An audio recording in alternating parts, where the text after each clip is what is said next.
বিশ্বের বেশ কয়েক দেশে আজ উদযাপিত হচ্ছে ঈদ। নামাজে মুসল্লিদের ঢল। উৎসব উপলক্ষে রয়েছে নানা আয়োজন। আল্লাহু আকবার, আল্লাহু আকবার। عملوا فينا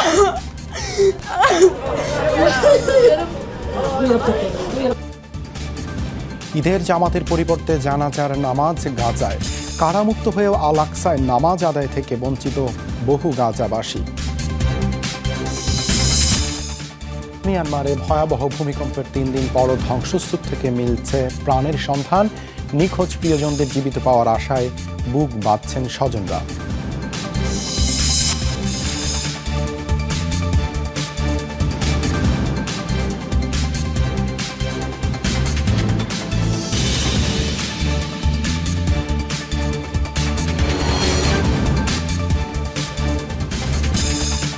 দর্শক, আমন্ত্রণ যমুনা ডেস্কে। এতক্ষণ শিরোনাম দেখছিলেন, আপনাদের সাথে আছি আমি দেবাশিস রঞ্জন সরকার।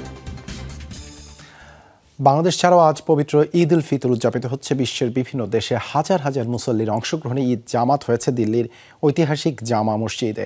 ভারতের অন্য রাজ্যগুলোতেও পালিত হচ্ছে ঈদ। সর্ববৃহৎ মুসলিম দেশ ইন্দোনেশিয়াতেও ঈদের আমেজ নানা আনুষ্ঠানিকতায় চলছে মালয়েশিয়াতেও। এছাড়া পাকিস্তান, ওমান, মিশর, জর্ডান, সিরিয়া, ব্রুনেইতেও আজ পবিত্র ঈদ উল ফিতর।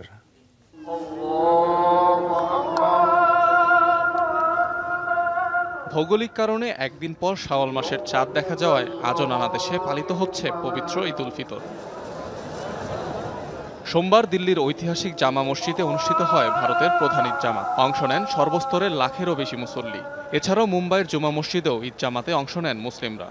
ঈদ কে মুবারক মৌকে পে পুরো মুলক কে লোগোं को মুবারকবাদ देते हैं। সবাই শান্তিপূর্ণভাবে নামাজ পড়েছে।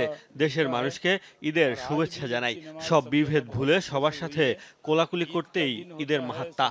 সব বিভেদ ভুলে সবার সাথে কোলাকুলি করাতেই ঈদের মাহাত্ম্য।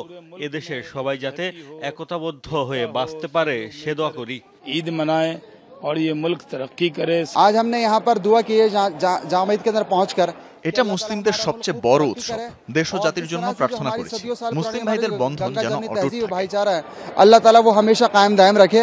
রাজধানী দিল্লি ছাড়াও মধ্যপ্রদেশ, তেলেঙ্গানা, তামিলনাড়ু, কেরালা, জম্মু কাশ্মীর সহ ভারতের অন্যান্য অঙ্গরাজ্যগুলোতেও চলছে ঈদের আনুষ্ঠানিকতা। রাজ্যগুলোতে ঈদের সালাত আদায় করেন লাখো মুসলিম। এছাড়াও পশ্চিমবঙ্গে কলকাতার রেড রোডে একসাথে ঈদের নামাজ আদায় করেন হাজার হাজার মুসলিম। ঈদগাহ ময়দান পরিদর্শনে যান মুখ্যমন্ত্রী মমতা বন্দ্যোপাধ্যায়। জানান পবিত্র ঈদ উল ফিতরের শুভেচ্ছা। আমরা ধর্মনিরপেক্ষ, দেশে কোনো দাঙ্গা চাই না, সাধারণ মানুষও চায় না, কিন্তু রাজনৈতিক দলগুলো তা চায়। কিন্তু আমরা তা হতে দেব না। সংখ্যাগরিষ্ঠদের দায়িত্বই হচ্ছে সংখ্যালঘুদের রক্ষা করা। বিশ্বের সর্ববৃহৎ মুসলিম দেশ ইন্দোনেশিয়াতেও পালিত হচ্ছে ঈদ। চলমান অর্থনৈতিক অস্থিতিশীলতার মাঝে রাজধানী জাকার্তায় কাঁধে কাঁধ মিলে ঈদ জামাতে অংশ নেন হাজারো ধর্মপ্রাণ মুসল্লি। এরকম অস্থিতিশীল পরিবেশের মধ্যেও সকলে একসাথে নামাজ পড়েছে। এভাবে যেন ইন্দোনেশিয়ান মুসলিমরা সবসময় নামাজ আদায় করতে পারে, সেটাই প্রত্যাশা। এদিকে তোপধ্বনির মধ্য দিয়ে আরেক মুসলিম সংখ্যাগরিষ্ঠ দেশ মালয়েশিয়ায় শুরু হয় ঈদের আনুষ্ঠানিকতা। এসব দেশ ছাড়াও পাকিস্তান, ওমান, মিশর, জর্ডান, সিরিয়া, ব্রুনেইতেও পালিত হচ্ছে পবিত্র ঈদ উল ফিতর। এর আগে রোববার সৌদি আরব সহ মধ্যপ্রাচ্য ও ইউরোপের বিভিন্ন দেশে উদযাপিত হয় ঈদ। অনিক রহমান, যমুনা নিউজ। ঈদের নামাজ শেষে কোলাকুলি নয়, বরং জানাজার নামাজ শেষে আর্তনাদের মধ্যে দিয়ে ঈদের দিন কেটেছে গাজার মুসলিমদের। ঈদ উল ফিতরের দিনও ইসরায়েলি বর্বরতা থেকে রেহাই পায়নি গাজার সাধারণ মানুষ। উৎসবের দিন তেল আবিবের হামলায় প্রাণ গেছে কমপক্ষে 64 ফিলিস্তিনির। বিমান হামলায় খান ইউনিসের একই শরণার্থী শিবিরে নিহত হন 19 জন, আহত হয়েছেন শতাধিক মানুষ। বিশ্ব মুসলিম যখন ঈদের নামাজ শেষ করে কোলাকুলিতে ব্যস্ত, তখন ভিন্ন চিত্র গাজায়। জানাজার নামাজ শেষে চলছে স্বজনহারাদের আর্তনাদ। যে মা তার সন্তানকে হারিয়েছেন, যে সন্তান তার বাবাকে হারিয়েছে, তাদের কাছে এই দিনটি ছিল শুধুই শোকের।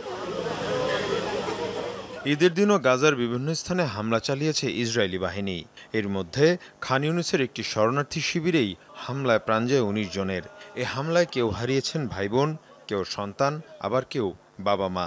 হতাহতদের মধ্যে একই পরিবারের একাধিক সদস্য রয়েছে। আমরা অপেক্ষায় ছিলাম ঈদের নামাজে তাকবীর শোনার জন্য, কিন্তু শুনলাম বিস্ফোরণের আওয়াজ।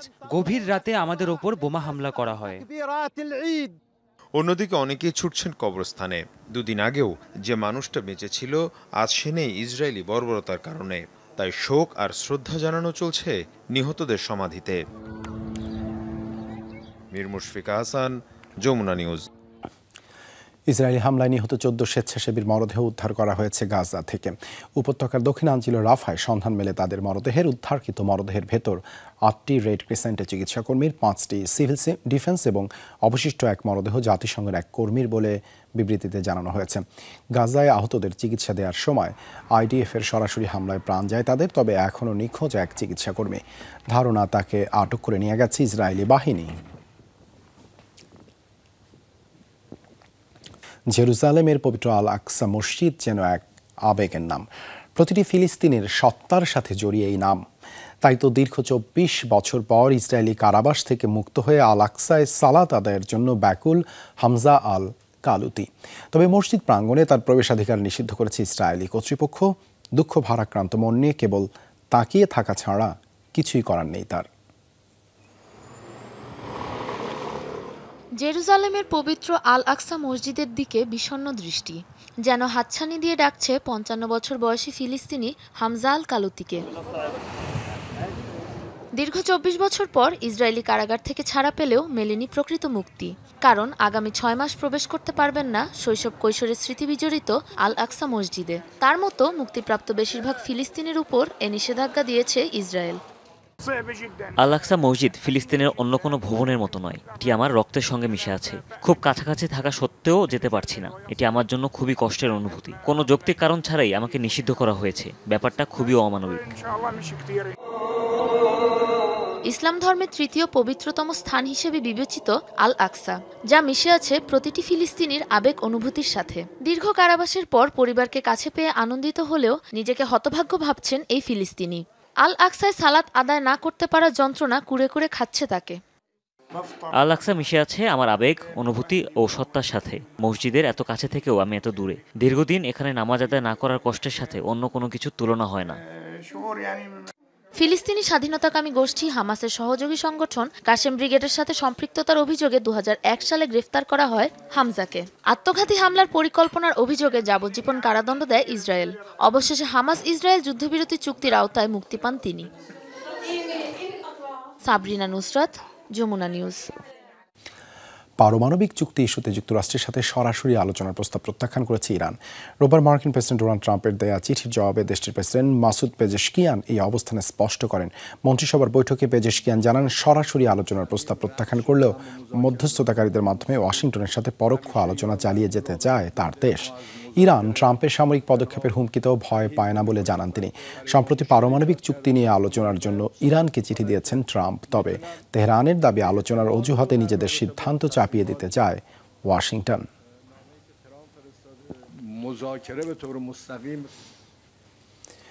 যুক্তরাষ্ট্রে বাড়ির ছাদে বিধ্বস্ত হলো একটি ব্যক্তিগত বিমান। মার্কিন প্রতিষ্ঠান ব্যানকর্পসের ভাইস চেয়ার টেরি ডোলানের মালিকানাধীন বিমানটি ব্রুকলিন পার্কে বিধ্বস্ত হয়েছে রোববার। এক বিবৃতিতে এই তথ্য জানিয়েছে ব্যাংক কর্তৃপক্ষ। ভিডিও ফুটেজে দেখা যায় পার্কে অবস্থিত একটি বাড়ির ছাদের বিস্ফোরণের পর আগুন ছড়িয়ে পড়ে। স্থানীয় ফায়ার সার্ভিস কর্তৃপক্ষ জানায়, এই ঘটনায় বিমানের পাইলটের মৃত্যু হয়েছে, তবে বাড়িতে থাকা এক ব্যক্তি নিরাপদেই বের হতে সক্ষম হয়েছেন। অবৈধভাবে বসবাস করা ভেনেজুয়েলার আরও 175 নাগরিককে বিতাড়িত করল যুক্তরাষ্ট্র। রোববার তাদের বহনকারী ইউএস এয়ারলাইন্সের একটি বিমান ভেনেজুয়েলায় পৌঁছায়। এটি প্রত্যাবাসন কর্মসূচি শুরু হওয়ার পর যুক্তরাষ্ট্র থেকে অবৈধ অভিবাসীবাহী তৃতীয় ফ্লাইট। ভেনেজুয়েলা সরকার জানিয়েছে, ফ্লাইটে একটি সন্ত্রাসী সংগঠনের সদস্য ছিল, তবে তাদের পরিচয় প্রকাশ করা হয়নি।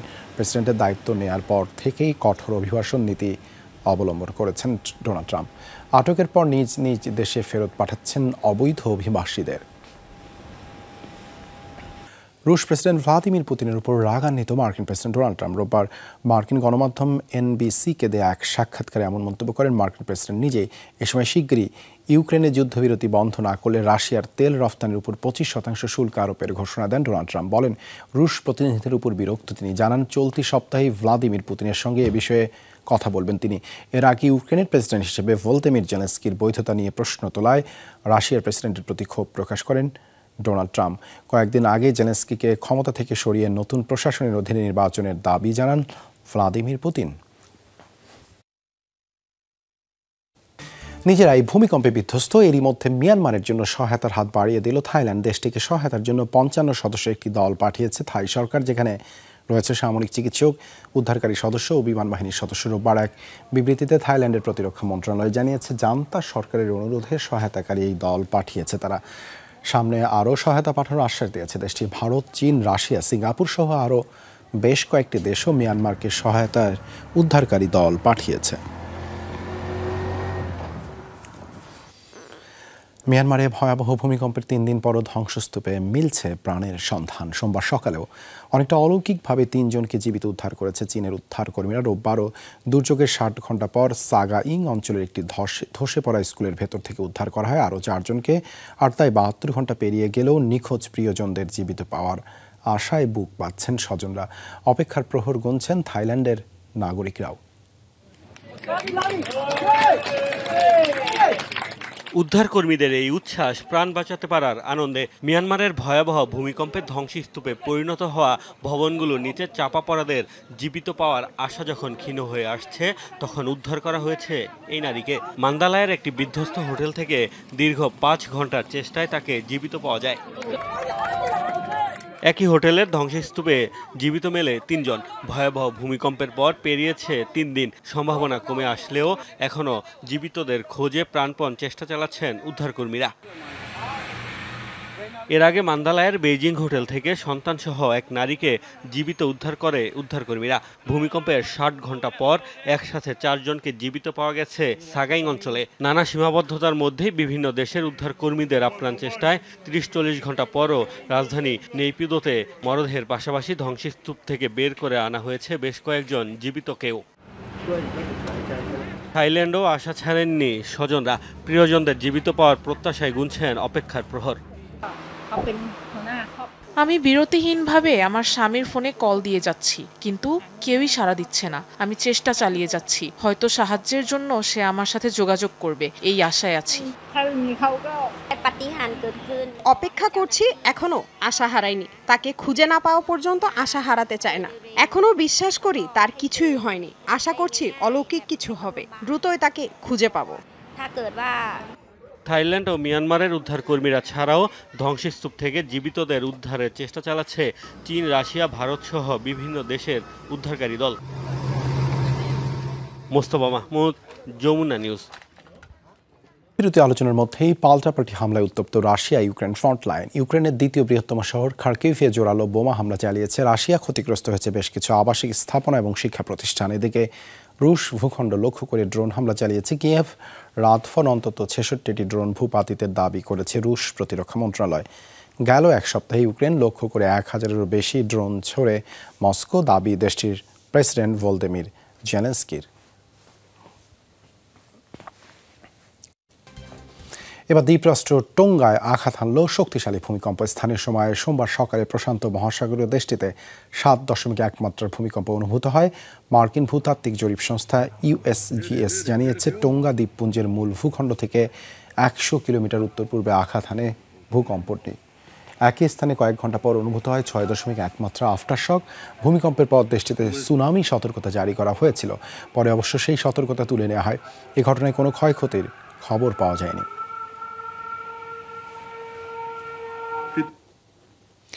তবে কি এক ব্যক্তির কারণে ইতিহাসের ভয়াবহতম দাবানলে পড়ল দক্ষিণ কোরিয়া? সন্দেহবশত ৫৬ বছর বয়সী এক বৃদ্ধের বিরুদ্ধে চলছে তদন্ত। দাবানলের সবচেয়ে ক্ষতিগ্রস্ত অঞ্চল উইসং-এর বাসিন্দা তিনি। দাবানল শুরুর আগে অঞ্চলটির এক পাহাড়ে অবস্থিত তার পূর্বপুরুষের সমাধিস্থলে ধর্মীয় আচার অনুষ্ঠান পালন করছিলেন তিনি। সমাধি পরিষ্কারের সময় ময়লা পোড়াতে আগুন ধরান তিনি। ধারণা করা হচ্ছে সেখান থেকে আগুনের সূত্রপাত। তবে ওই ব্যক্তিকে আটক না করে জিজ্ঞাসাবাদের জন্য তলব করা হয়েছে। গেল ১০ দিন ধরেই নজিরবিহীন দাবানলের কবলে দক্ষিণ কোরিয়া, যাতে প্রাণ গেছে দেশটির কমপক্ষে ৩০ নাগরিকের। রোববার দাবানল পুরোপুরি নিয়ন্ত্রণে নেওয়ার দাবি করে কর্তৃপক্ষ।